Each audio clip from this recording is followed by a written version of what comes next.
Terima kasih atas kesempatannya. Nama saya Disa Putra, NIM 2016-2103115. Di sini saya akan menjelaskan analisis situasional, yaitu proses yang digunakan perencanaan dengan kendala waktu dan sumber daya untuk mengumpulkan, mempresentasikan, dan meringkas semua informasi yang relevan dengan isu perencanaan. Yaitu yang langkah kedua, yaitu tujuan dan rencana alternatif, yaitu proses perencanaan seharusnya menghasilkan beberapa alternatif tujuan yang akan dicapai pada masa depan dan rencana alternatif yang digunakan meraih tujuan-tujuan tersebut. Langkah ketiga yaitu evaluasi tujuan dan rencana, yaitu mereka harus memprioritaskan tujuan-tujuan dengan tujuan-tujuan tersebut. Langkah keempat, evaluasi tujuan dengan rencana, yaitu secara khusus mereka akan memberikan perhatian besar pada biaya setiap inisiatif dan keuntungan investasi yang akan diberikan. Yang keenam, pemilihan tujuan dan rencana. Proses evaluasi akan mengidentifikasi berbagai prioritas dan trade-off antara tujuan dan rencana. Terima kasih. Terima kasih atas kesempatannya. Nama saya Muhammad Rafi, NIM 2016-2103117. Di sini saya akan mempresentasikan tentang level perencanaan. Yang pertama ada perencanaan strategis, yaitu prosedur pengambilan keputusan tentang tujuan dan strategi jangka panjang. Yang kedua ada perencanaan taktis, yaitu prosedur menerjemahkan tujuan dan rencana strategis yang luas menjadi lebih spesifik yang relevan. Yang ketiga perencanaan operasional, proses mengidentifikasi prosedur dan proses spesifik yang dibutuhkan level terendah dalam organisasi. Terima kasih. Terima kasih atas kesempatannya. Nama saya Tituri Sarmarhati, NIM 2016-21031. Saya menjelaskan tentang strategis operasional taktis. Perencanaan taktis tujuan adalah tujuan dan rencana strategis besar menjadi tujuan dan rencana yang lebih spesifik yang relevan dengan bagian organisasi.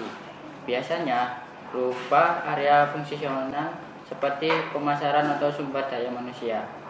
Perencanaan operasional ialah mengidentifikasi prosedur dan proses spesifik dibutuhkan level terendah dalam organisasi. Kesimpulannya, tujuan dan rencana menjadi lebih spesifik dan melibatkan periode yang lebih pendek. Semakin rendah level manajerialnya, semakin pendek periodenya. Dari level taktis kemudian ke level operasional. Sekian, terima kasih. Terima kasih atas kesempatannya. Di sini saya akan menjelaskan langkah pertama, yaitu penentuan misi, visi, dan tujuan. Misi adalah pernyataan yang jelas dan singkat tentang tujuan dasar organisasi. Misi menggambarkan apa yang dilakukan organisasi itu. Contohnya, perusahaan Microsoft, kami bekerja untuk membantu orang dan bisnis di seluruh dunia untuk merealisasi potensi mereka. Kemudian visi yaitu berkenaan dengan masa depan. Visi menunjukkan perspektif arah organisasi ke depan dan akan menjadi lebih baik. Lebih idealnya, penyataan visi mengklarifikasi arah jangka panjang. Contohnya, perusahaan DuPont menjadi perusahaan pengetahuan paling dinamis di dunia, menciptakan solusi penting yang berkelanjutan untuk kehidupan yang lebih baik. Terima kasih. Kesempatannya, nama saya Fitri Mehnita Menyono, NIM 2016-2103151. Di sini saya akan menjelaskan tentang analisis peluang dan tantangan eksternal. Maksudnya adalah analisis lingkungan eksternal.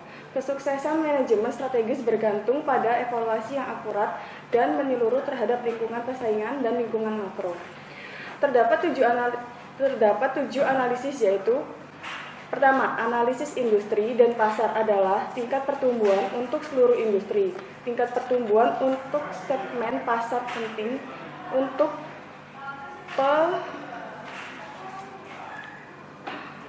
perubahan proyeksi dalam pola pertumbuhan.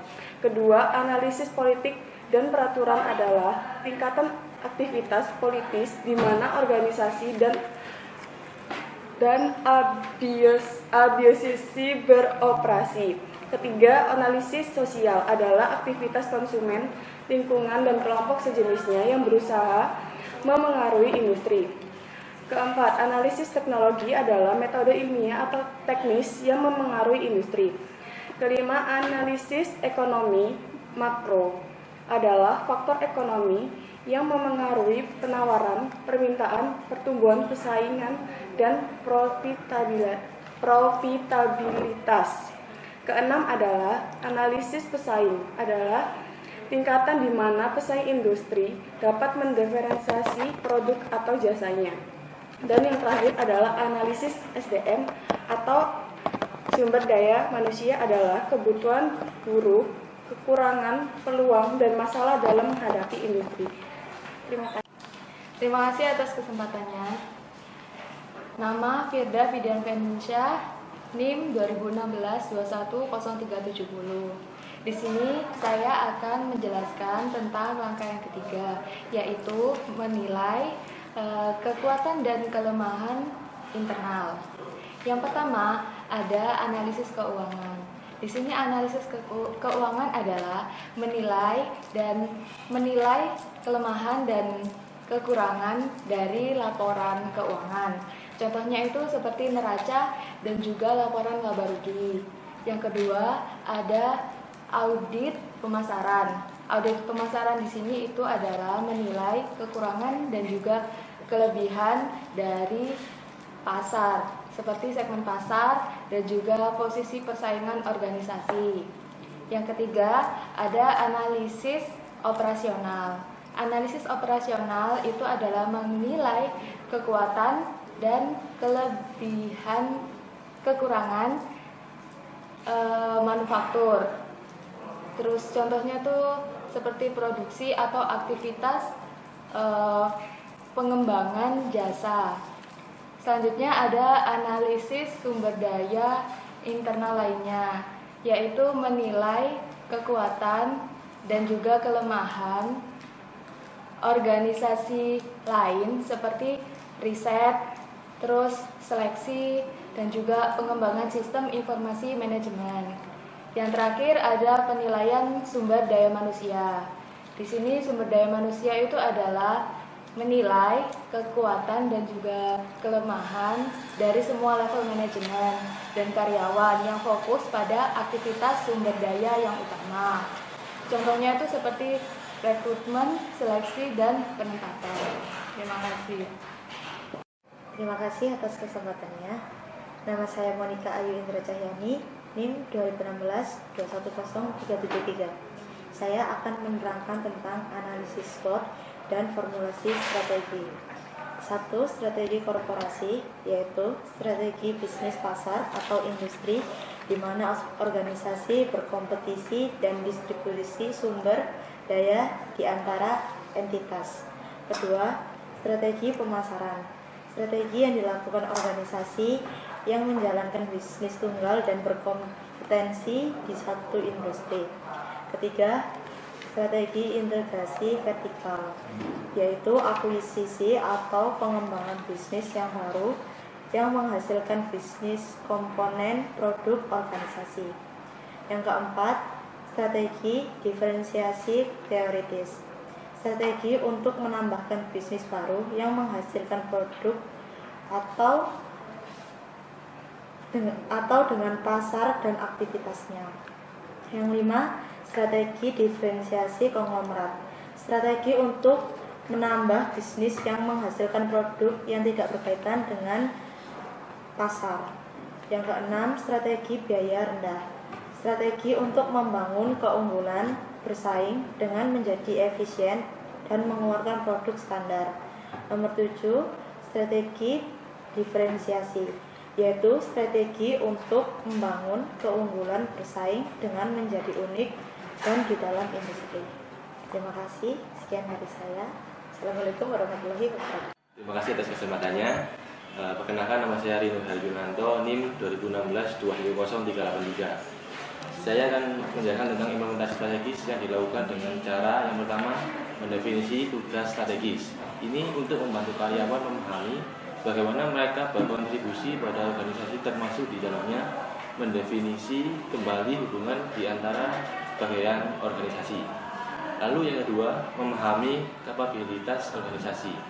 Kemampuan organisasi untuk mengimplementasi tugas strategis biasanya mewawancarai karyawan dan manajer untuk mendefinisi perusahaan spesifik yang dapat membantu atau menghalangi implementasi efektif. Lalu yang ketiga, mengembangkan sebuah agenda implementasi.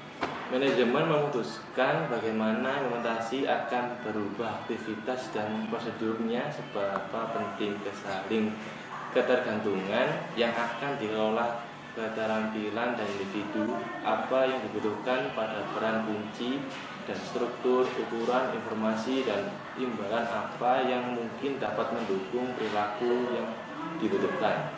Lalu yang terakhir, menciptakan rencana implementasi. Tim manajemen puncak, karyawan gugus tugas dan lainnya mengembangkan rencana implementasi, dan tim manajemen atas kemudian memonitor kemajuannya. Karyawan gugus tugas melanjutkan kerja dan memberikan umpan balik tentang bagaimana respon terhadap perubahan. Sekian, terima kasih. Terima kasih atas kesempatannya. Saya Maya Purwa Monika, NIM 2016-210-387. Di sini saya akan menjelaskan pengendalian strategis. Ini merupakan komponen terakhir dalam proses manajemen strategis. Sistem pengendalian strategis ini dirancang untuk mendukung manajer dalam mengevaluasi kemajuan strategi organisasi atau perlu adanya tindakan perbaikan. Strategi pengendalian ini dilakukan dengan alasan adanya diskrepensi atau ketidakcocokan. Lalu semakin sulitnya memprediksi masa depan dengan tepat, lalu semakin cepat usahanya rencana, lalu semakin banyaknya peristiwa dalam negeri dan dunia yang mempengaruhi organisasi.